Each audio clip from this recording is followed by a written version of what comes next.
Crypto currency एक तरह से डिजिटल करेंसी होती है। ये फिजिकल फॉर्म में एग्जिस्ट नहीं करती। मतलब जैसे आप रुपए को, डॉलर को अपने हाथ में ले सकते हो, टच कर सकते हो, आप क्रिप्टो करेंसी को छू नहीं सकते, क्योंकि ये फिजिकल करेंसी नहीं होती बल्कि वर्चुअल करेंसी होती है। और जस्ट बिकॉज इसको क्रिप्टो करेंसी कहा जाता है, इसका मतलब ये भी नहीं है कि एक्चुअल में कोई करेंसी होती है। करेंसी सिर्फ वही होती है जिसके जरिए आप लेन देन कर सकें, सामान खरीद सकें, और सबसे इंपॉर्टेंट कि उसको गवर्नमेंट ने बैक किया हो।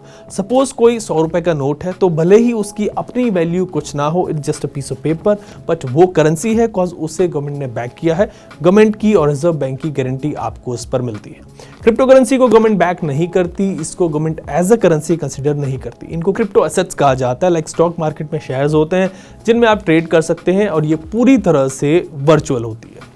सबसे पहली क्रिप्टो करेंसी थी बिटकॉइन। इसको सतोशी नाकामोटो नाम के एक शख्स ने 2008 में इन्वेंट किया था। सतोशी नाकामोटो कौन था, क्या ये एक बंदा था या कोई इसकी पूरी टीम थी, इसके बारे में कोई भी इंफॉर्मेशन अवेलेबल नहीं है।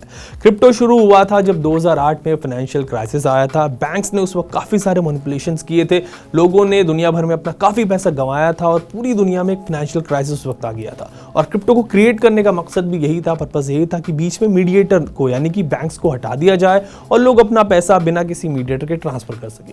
अगर अभी आपको कुछ पैसा किसी को ट्रांसफर करना है तो आप बैंक्स के थ्रू ही कर पाएंगे। अगर कोई डिजिटल पेमेंट ऐप, फोन पे, गूगल पे या फिर पेटीएम भी आप यूज करते हैं तो वो भी बैंक से ही कनेक्टेड होते हैं। बट क्रिप्टो में कोई मीडिएटर नहीं होता, ये डिसेंट्रलाइज होता है। डिसेंट्रलाइज करेंसी होने का मतलब ये है कि इसका कोई ओनर नहीं होता, इसको कोई एजेंसी कंट्रोल नहीं कर रही होती। अगर आप किसी को क्रिप्टो सेंड कर रहे हैं तो सारा ट्रांजैक्शन आपके और जिसको आप क्रिप्टो सेंड कर रहे हो उसके बीच होता है। इसकी वैल्यू सप्लाई और डिमांड पर ही डिपेंड करती है, और इसको कोई कंट्रोल नहीं करता, तो इसीलिए इसकी वैल्यू को कोई डाउन भी नहीं कर सकता। जितने ज्यादा लोग क्रिप्टोज में ट्रांजैक्शन करेंगे, क्रिप्टो यूज करेंगे, उतनी ज्यादा इसकी वैल्यू बढ़ती रहेगी। क्रिप्टो के ट्रांजैक्शन अनोनिमस रहते हैं, यानी जो दो लोग आपस में ट्रांजैक्शन कर रहे हैं उनको ये पता नहीं होता कि सामने वाला है कौन। बस एक क्रिप्टो एड्रेस जनरेट होता है और उस एड्रेस से दूसरे एड्रेस पर क्रिप्टो ट्रांसफर हो जाते हैं। जिसको भी थोड़ी कंप्यूटर प्रोग्रामिंग की नॉलेज है वो भी अपनी क्रिप्टो करेंसी क्रिएट कर सकता है, बना सकता है, बट उसमें लोग कितने इंटरेस्टेड होंगे ये डिपेंड करेगा उस क्रिप्टो के यूज केस पर। क्रिप्टोज बेसिकली ब्लॉकचेन टेक्नोलॉजी पर बेस्ड होती हैं। ब्लॉकचेन को आप कह सकते हैं कि पब्लिक लेजर की तरह। फॉर एग्जांपल बिटकॉइन की ब्लॉकचेन में हर बिटकॉइन ट्रांजैक्शन का रिकॉर्ड रहता है। जैसे बैंक्स अपने सारे ट्रांजैक्शन का हिसाब अपने सिस्टम में या फिर अपने लेजर में रखते हैं, वैसे ही क्रिप्टोज में भी जो ट्रांजैक्शंस होते हैं उनका रिकॉर्ड ब्लॉकचेन में रखा जाता है। हर ट्रांजैक्शन को एक ब्लॉक पर रिकॉर्ड किया जाता है। जब एक ब्लॉक भर जाता है तो फिर नए ट्रांजैक्शन को दूसरे ब्लॉक पर रखा जाता है। हर ब्लॉक में पुराने ब्लॉक का एड्रेस होता है और जो नए ब्लॉक्स आ रहे हैं उनमें आने वाले ब्लॉक्स का एड्रेस होगा।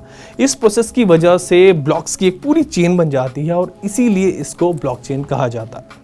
जहां बैंक्स के लेजर आप और हम एक्सेस नहीं कर सकते, वो सीक्रेट रहते हैं, क्रिप्टोज की ब्लॉकचेन सबके लिए एक्सेसिबल है। यहां पर जाकर आप अब तक जितने भी क्रिप्टो ट्रांजैक्शंस हुए हैं उन सभी को देख सकते हो, और इन सभी ट्रांजैक्शन का रिकॉर्ड दुनिया भर के लाखों कंप्यूटर्स में होता है जो हर ट्रांजैक्शन को इंडिपेंडेंटली वेरीफाई करते हैं, और इसीलिए इसमें डिस्क्रिपेंसी के चांसेस बहुत कम होते हैं। बिकॉज अगर किसी ने कोई गलत ट्रांजैक्शन ब्लॉकचेन में कर दिया तो कोई भी उसको वेरीफाई नहीं करेगा और वो गलत ट्रांजैक्शन पकड़ा जाएगा।